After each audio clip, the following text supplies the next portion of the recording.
Today we come to chapter 11. In this chapter, two kinds of meditation are treated. And I'm afraid the first one may not be popular with the people in the West. It is the perception of repulsiveness in nutriment. But we must understand that this meditation is not for not eating, not for refraining from eating, but it is eating with greed, eating with non-attachment, eating without greed, and eating with non-attachment. Because whether you are a lay person or a monk, you have to eat enough, say, to keep you healthy and to keep you in a good shape. So this is eating without attachment. And in order to get rid of attachment, we have to get the perception of repulsiveness in food. And this book is meant for monks, and so monks have to practice restraint in all areas, and so with regard to eating too, there should be restraint. And especially in the teachings of Theravada Buddhism, when we eat, what we eat is not so important as how we eat. So the way we eat is much more important than what we eat. So when we eat, we try to arouse this perception of repulsiveness in food, and so we do not get too much attached to food. So now comes the description of the development of perception of repulsiveness in nutriment. Actually, I think we should translate this word as food. Although the Pali word ahara can mean nutriment as well as food. According to Visuddhimagga, the word ahara means nutriment, but in popular usage, the word ahara means food. So repulsiveness in food, so which was listed as the one perception next to the immaterial states. And then the commentator defines the word ahara, the Pali word ahara. It nourishes. So literally, it brings on. Thus, it is nutriment. So thus, it is food. That is of four kinds: as physical nutriment, nutriment consisting of contact, nutriment consisting of mental volition, and nutriment consisting of consciousness.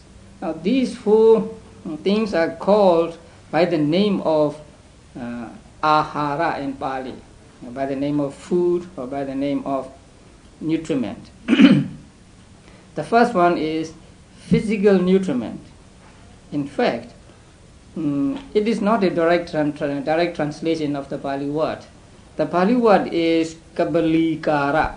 You will find the word down in the footnote 2. Kabalinkara ahara. Now, the word kabalinkara, there's the word kabala. Kabala means a handful. We do not call food a mouthful, but we use the word handful, because we eat with hands, and when monks eat, say they pick up the food in their hands and then make it into something like a ball and then put it in their mouth. So this handful is called kabala in Pali. So the word comes to mean food in general. So kabalikara, it is translated as physical nutriment here. But according to Abhidhamma, what is ahara is not the whole food itself, but it's called oja, nutritive essence, which is contained in the food, and that is what is called ahara according to Abhidhamma. Although here physical nutriment or Pali word Kabalinkara ahara is used, we must understand that it means the nutritive essence in the food. So that is one food. Nutriment consisting of contact means contact is also called food. Contact is a mental factor, and that is also called food. And then the next is mental volition. So volition is also called food. And the last one is consciousness. So in one of the sutras, Buddha said there are 4 kinds of food, and these are mentioned. So they are called food because they nourish something. Then the question is, which nourishes what? So I think the first line in paragraph 2 should say like that. But which nourishes what? Simply that. Now, physical nutriment, Kabalinkara ahara, nourishes or brings on the materiality of the object that has nutritive essence as 8. You need some Abhidhamma to understand this. There are material particles, material qualities or material properties, and there are said to be 28. And these 28 material properties arise in groups. And some group has 8 material properties in it. Some have 9, some have 10, some have 11, and so on. The least number of material properties contained in a group is 8. So anywhere, it is said that according to Visuddhimagga, anywhere we find these 8 material properties in living beings or in outside things. But here the 8 is said to be what? Nutriment, material of the octet that has nutritive essence as 8. That means,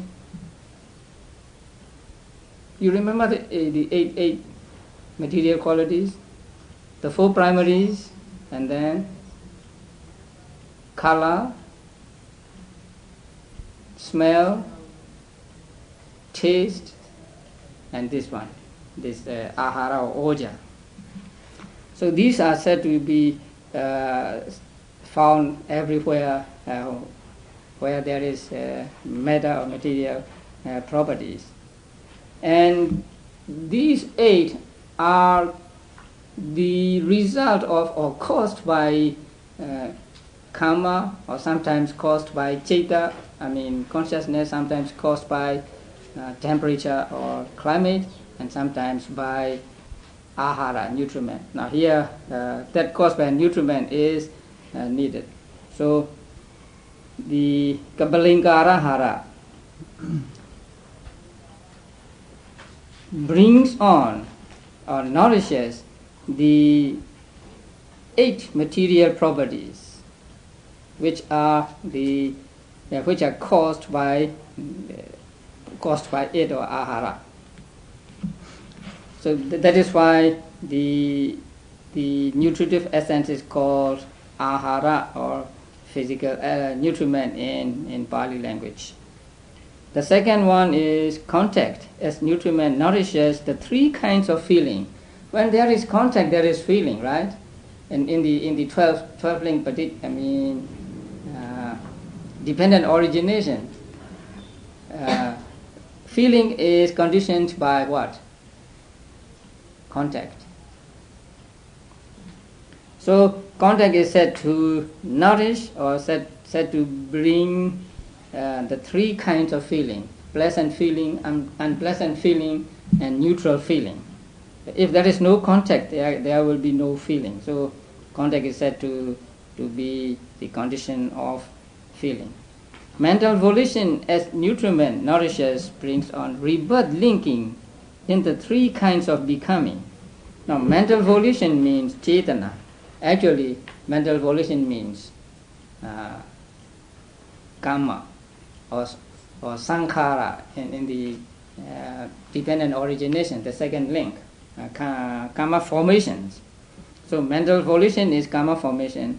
And so what does it bring? It brings patisandhi, rebirth linking in the three kinds of becoming. That is sensuous becoming, fine material becoming, and immaterial becoming. Consciousness as nutriment nourishes mentality, materiality at the moment of rebirth linking. This is also to be understood with reference to the dependent origination. So consciousness conditions mentality, materiality, or mind and matter. At the moment of rebirth, there is rebirth consciousness, and together with rebirth consciousness, there are mental factors, and also there are material properties caused by karma in the past.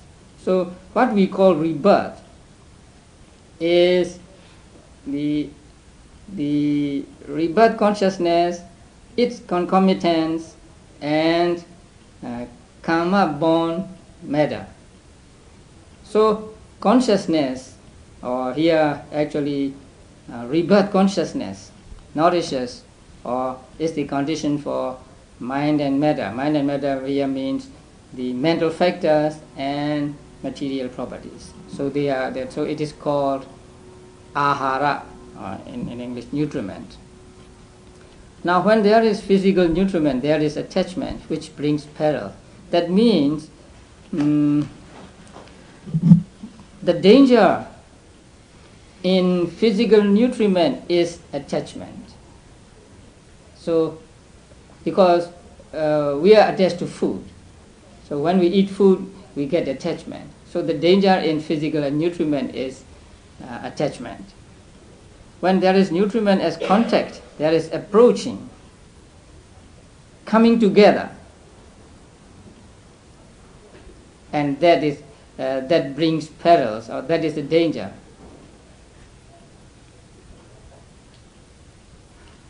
And when there is nutriment as mental volition, there is reappearance. Reappearance means rebirth in different existences, which brings peril. So mental volition, rebirth is a danger in mental volition because it brings about rebirth. And when there is nutriment as consciousness, there is rebirth linking. That means the mental volition gives rebirth. So actually something like throwing down something, that is the function of mental volition. And the rebirth itself, the rebirth consciousness itself, is a danger in consciousness. So rebirth linking is danger in consciousness. And to show how they bring fear thus, physical nutriment should be illustrated by the simile of the child's flesh. Now, S298, that is Kindred Sayings, Volume 2, page 68 following. In that sutta, Buddha said, the real food should be regarded as one's own child's flesh. And the second one, what? Contact should be regarded as hideless cow. And mental volition should be regarded as a pit of live coals. And consciousness should be regarded as 100 spears. You have to read that sutta to understand this. So the first one is explained by way of a story, not an actual story, but just a simile. So two people, husband and wife, with the child went on a journey, and then they were going through a desert, and they have lost everything. So they were thirsty, they were hungry, and so they decided to eat the flesh of their child, just to get out of that wilderness. So when they eat the flesh of their child, they do not feel happy, but they may eat with, say, tears and so on. And so in the same way, the food should be eaten with that kind of perception, as though you are eating the flesh of your own child. So when you have to eat the flesh of your own child, you cannot have any attachment to the flesh. Something like that. And contact as nutriment by the simile of hideless cow. So a cow whose skin or hide is taken off. So wherever it goes, it will be bitten by flies, mosquitoes, and so on. So in the air, or even it goes into the water, wherever it goes, there are these flies and others to bite or to sting it. So in the same way, when there is contact, there is always feeling. So contact is accompanied always by feeling. So feeling is compared to biting of insects and so on. Unpleasant feeling? Unpleasant feeling, that's right. And mental volition as nutriment by the simile of pit of life coals. So nobody wants to fall into the pit of life coals, because it brings, suffering. So in the same way, mental volition throws us into a new existence. And when we are reborn in a new existence, we suffer the dukkha inherent in that life. So it is to be regarded as a pit of life coals. And the last one is consciousness nutriment by the simile of 100 spears. That is a thief, a caught, and then sentenced to be executed, and he would be carried through the streets and then give 100 blows here, 100 blows there, and so on. And then some of them are explained, I think, in the footnote. Yeah. Yes. Now, out of these four kinds of nutriment, or what are called nutriment, only one, the first one, will be treated. Only the first one is relevant in this chapter for this kind of meditation. Now, in the footnote, the explanations are given, and I hope you have read it. Now, about the middle of the footnote, approaching is explained as meeting, coinciding with unabandoned perversions of perception due to an object being perceived as permanent, etc., when it is not. So I think that is a little incorrect.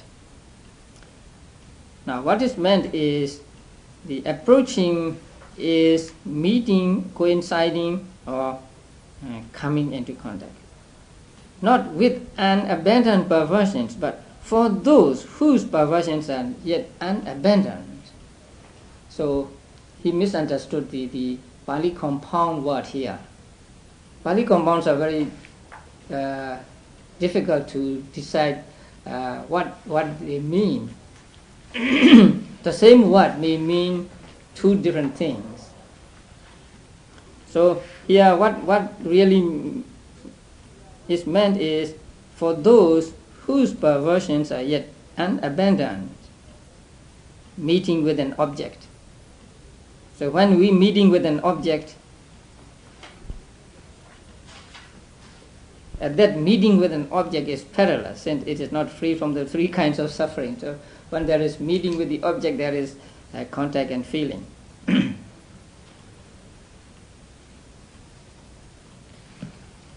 Okay, to go back. So so out of these four, it is only physical nutriment classed as what is eaten, drunk, chewed, and tasted. And tasted here, it will be explained later. Perception, that is intended here as nutriment in this sense. So the food is intended as ahara or nutriment in this chapter. The perception arisen as the apprehension of the repulsive aspect in that nutriment is perception of repulsiveness in nutriment. One who wants to develop the perception of repulsiveness in nutriment should learn the meditation subject and all these things. So we should develop or arouse the perception of repulsiveness in 10 ways. That is what? As to going for food. I mean, it is for monks. Going for food, seeking food, using means eating food, secretions, receptacle, what is undigested, what is digested, and then result of fruit outflow, and then smearing. So all these are designed to help us to get the sense of repulsiveness towards food. So nowadays people say, please enjoy food, please enjoy food. Here we don't enjoy, but we eat with this kind of reflection, so that we don't get attached to food. Now the first one, going. So a monk has to go out every day for alms in the morning. So this passage is for monks. Even when a man has gone forth in so mighty a dispensation, still after he has perhaps spent all night reciting the enlightened one's word or doing the ascetics work, that means doing meditation. After he has risen early to do the duties connected with the shrine terrace and the enlightenment tree terrace, to set out the water for drinking and washing, to sweep the grounds and to see to the needs of the body, after he has sat down on his seat and given attention to his meditation subject 20 or 30 times. Now, 20 or 30 times, it is not so clear. And I think the sub-commentary also did not know exactly what is meant. Because in the footnote you will see different opinions are given. Now, here some say that the definition of the number of times is according to what is present by continuity. That means one continuity after another.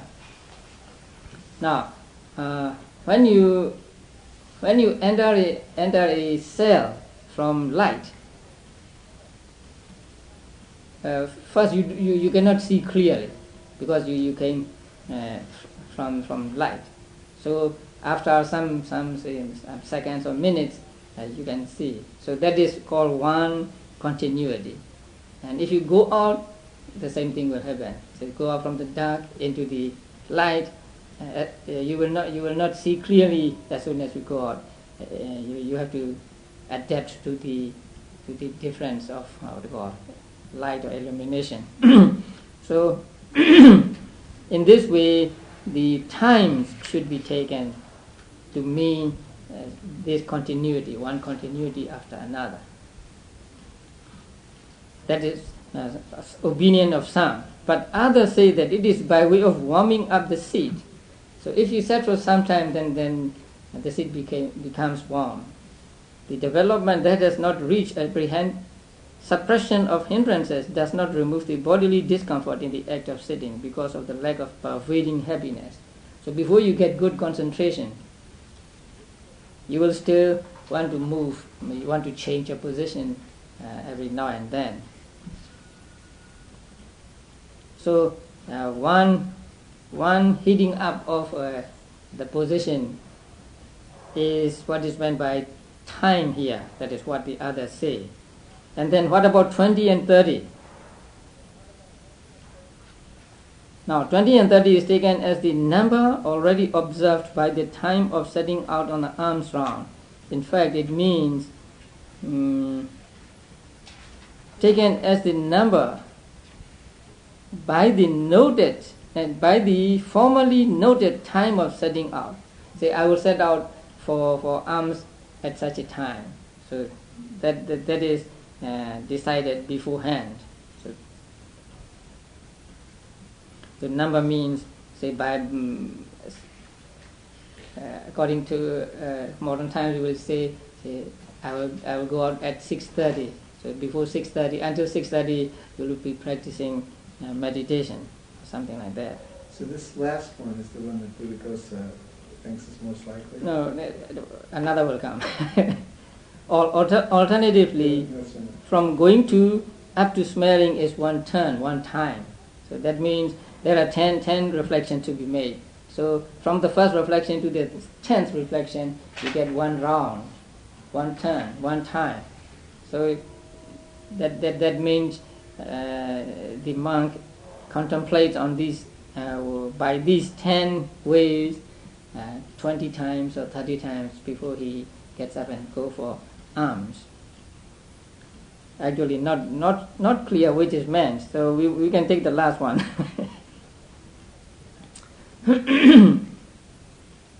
So 20 or 30 times and got up again, then he must take his bowl and outer robe and so on. So that is the, with respect to going, food is. So, for instance, one way to understand this maybe is if his meditation subject is the breath, it could be 20 or 30 breaths. No. It could be, say, when you use breath as an object, you say in one, out one, in two, out two, in three, out three, until 10. That would be one time. Yeah. Then and again in one, out one, in two, out two, until in 10, out 10, and then 2, and so on.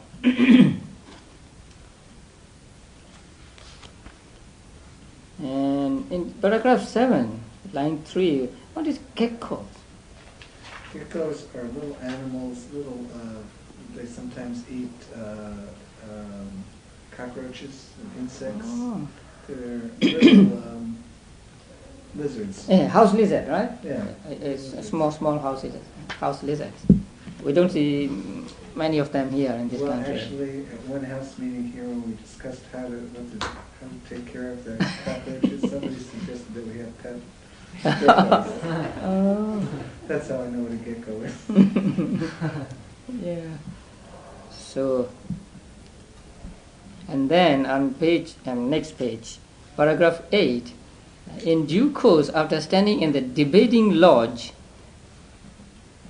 I don't know whether that can be called debating, because it is a place where standing a monk decides which way to go for alms round.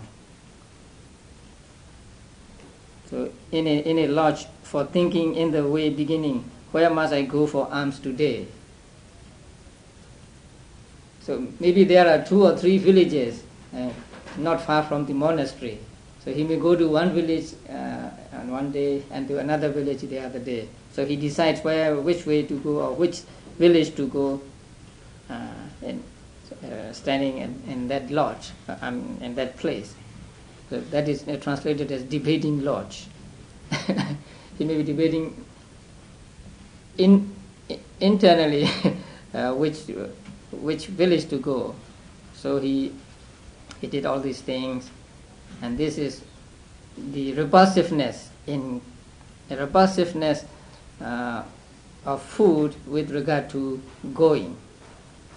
And then as to seeking, after going to the village, a monk must go from one house to another. So when he has endured the repulsiveness of going in this way and has gone into the village and is clothed in his cloak of patches, he has to wander in the village streets from house to house like a beggar with a dish in his hand, and so on. And it may not be so bad nowadays, and also in Buddhist countries, but if not all of the people are Buddhists, then some may just drive us away if we go and stand in front of their houses. So you see here on page 376, paragraph 12, Others treat him with harsh words such as, "Go away, you bald head." When we were in Sri Lanka, we do not know which house is a Buddhist and which house is not. So sometimes we stood in front of a house of a Christian or house of a Muslim, and when Buddhists saw us, they just dragged us to their house. Don't stand there. But they may not drive us away, but it might have happened in the olden days when people are not all Buddhists. So that is seeking. Number 3, the third is how as to using. As to using really means as to eating. Sometimes to be literal may miss the real point. So here using a food means just eating. So in eating too there is repulsiveness. See, and because it is India, Sri Lanka and Burma are tropical countries, so when you have to go from your monastery to the village and then go on the rounds, you may be sweating. And so your hands may be smeared with sweat. So that's why here it said, and sitting at ease in a comfortable place out of the village, then so long as he has not dipped his hand into it, he would be able to invite a respected bhikkhu or a decent person if he saw one to share it. But as soon as he has dipped his hand into it out of desire to eat, he would be ashamed to say, "Take some," because now the food is smeared with his sweat or something. So this is eating. He put it in the mouth and then jaws doing the function of pestle and the other a mortar and so on. So we have to contemplate on this when we eat. I don't know whether it would be good to eat thinking of this. You may even want to vomit. Now, footnote 13, Kama Sat, jelly. Usually rendered junket. I don't know what junket is. But the Vinaya commentaries give it as made of corn, yawa. Yawa is not corn. It is barley or wheat. Junket is a custard. Yeah. Junket is custard. It's a pudding or custard. Oh, yeah. But it should be, it's made of barley or wheat. Yeah, barley or wheat, some kind of something like rice. Not necessarily jelly. Then, as to secretion, here, Buddhas and Pachika Buddhas and wheel-turning monarchs have only one of the 4 secretions consisting of bile, phlegm, pus and blood. I don't know whether that is true. And I here also... which one do they have, or it could be any one? Any one. So the only is not needed here. So instead of only, I want to say any. Have any one of the, not only. And I think we should say even Buddhas and Pachika Buddhas and wheel-turning monarchs have any one of the 4 secretions consisting of bile, phlegm, pus and blood. But those with weak merit have all 4. So when the food has arrived at the stage of being eaten and it enters inside, then in one whose secretion of bile is in excess, it becomes as utterly nauseating as if smeared with thick maduga oil. So maduga is also difficult to translate. A kind of seed which gives oil. I'm sure it's not advertising. No, and it is thick oil. So in one whose secretion of phlegm is in excess, it is as if smeared with the juice of nagavala leaves, maybe what to call sticky substance. You get the sticky substance from that kind of leaf. Maybe something like, what do you call that? Lady's finger? Okra. Okra. Okra? Okay. It can be sticky, especially if it's overcooked. Something like that. In one whose secretion of pus is an excess, it is as if smeared with rancid buttermilk. And in one whose secretion of blood is an excess, it is as utterly nauseating as if smeared with the dye. So this is how repulsiveness should be reviewed as to secretion. And then as to receptacle, when it has gone inside the belly and is smeared with one of these secretions, then the receptacle, it goes into its no gold dish or crystal or silver dish, and so on and so on. And then 19.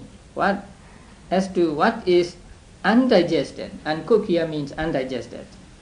So there is we believe that there is something like a fire in the stomach, and that fire, that heat, digests the food. So it is not yet digested. And the next one is what is cooked, what is digested. When it has been completely cooked there by the bodily fires, it does not turn into gold, silver, etc., as the ores of gold, silver, etc. do through smelting. Instead, giving off forth froth and bubbles, it turns into excrement and fills the receptacle for digested food, like brown clay squeezed with a smoothing trowel and packed into a tube. So receptacle for digested food really means later part of the intestines. And it turns into urine and fills the bladder. This is how repulsiveness should be reviewed as to what is cooked. As to fruit, that means as to the result. When it has been rightly cooked, it is well digested, it produces the various kinds of odor consisting of head hairs, body hairs, and so on. That is, when it is digested well. When wrongly cooked, that is, when it is not digested, it produces 100 diseases, beginning with itch, ringworm, smallpox, leprosy, plague, consumption, cough, flux, and so on. Such is its fruit. This is how repulsiveness should be reviewed as to fruit. And then as to outflow, on being swallowed, it enters by one door, after which it flows out by several doors in the way beginning eye dirt from the eye, ear dirt from the eye, and so on. And on being swallowed, it was swallowed even in the company of large gathering, but on flowing out, now converted into excrement, urine, etc., it is excreted only in solitude, and so on. So that is repulsiveness as to outflow. And then smearing. At the time of using it, he smears his hands, lips, tongue, and palate, and they become repulsive by being smeared with it. And even when washed, they have to be washed again and again in order to remove the smell. That's very true. But when you eat with your hands, sometimes the dishes may be smelly, and the smell sticks to the fingers for a long time. And just as when rice is being boiled, the husk, the red powder covering the grain, etc., rise up and smear the mouth, rim, and lid of the cauldron, so too when eaten, it rises up during its cooking and simmering by the bodily fire that pervades the whole body. It turns into tartar, which smears the teeth, and it turns into spittles, phlegm, etc., which respectively smear the tongue, palate, etc., and so on, and so on. Now, about 3 or 4 lines down, and after one has washed a certain one of these, the hand has to be washed again. And that is number 17, right? I think that number should be moved to 1 line down. And after one has washed a certain one of these, second certain one of these, 17 should be there. And here, the first certain one of these means urinal orifice, and the second one means the anal orifice.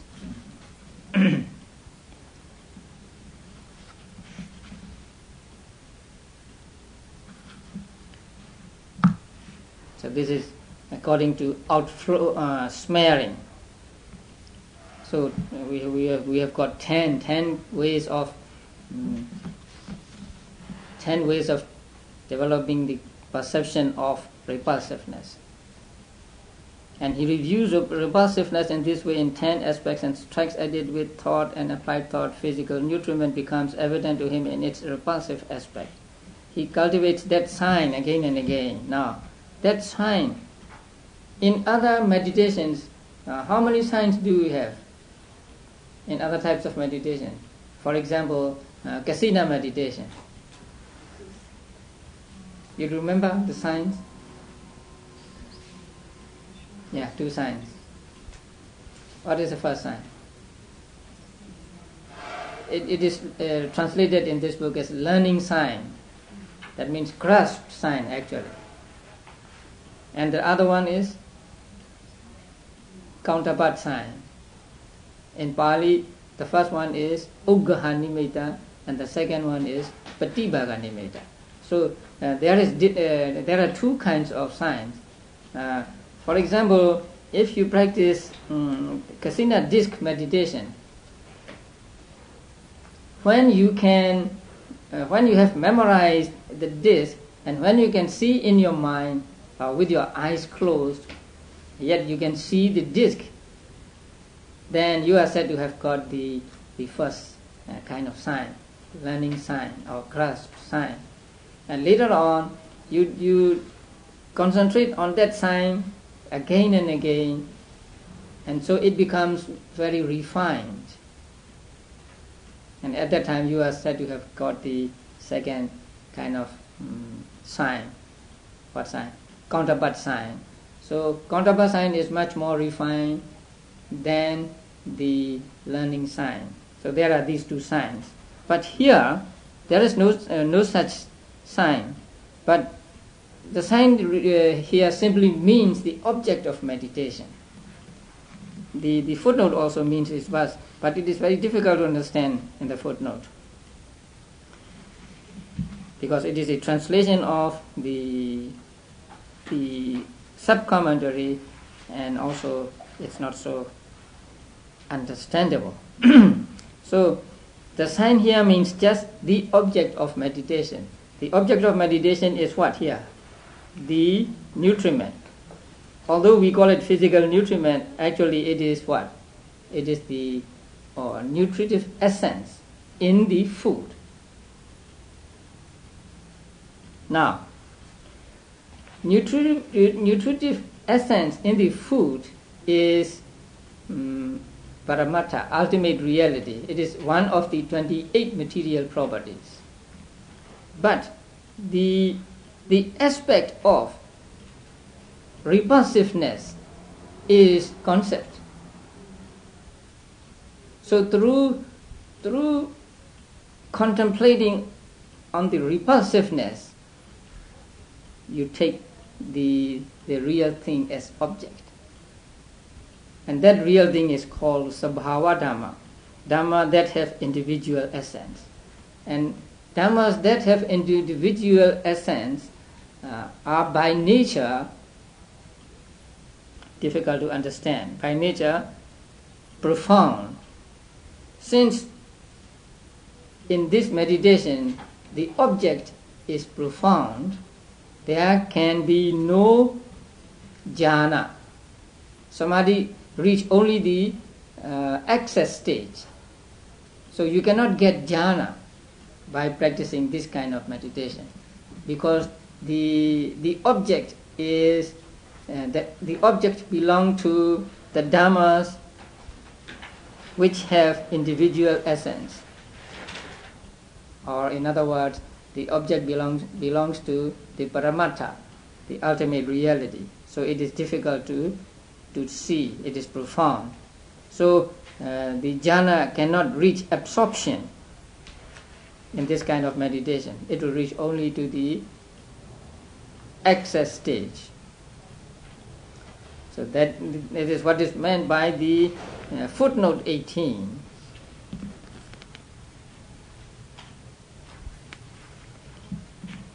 He did not translate the whole passage.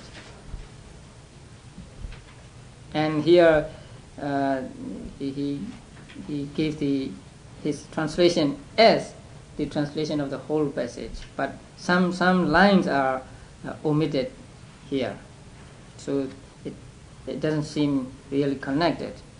And later, further down, that is an inaccuracy in the translation.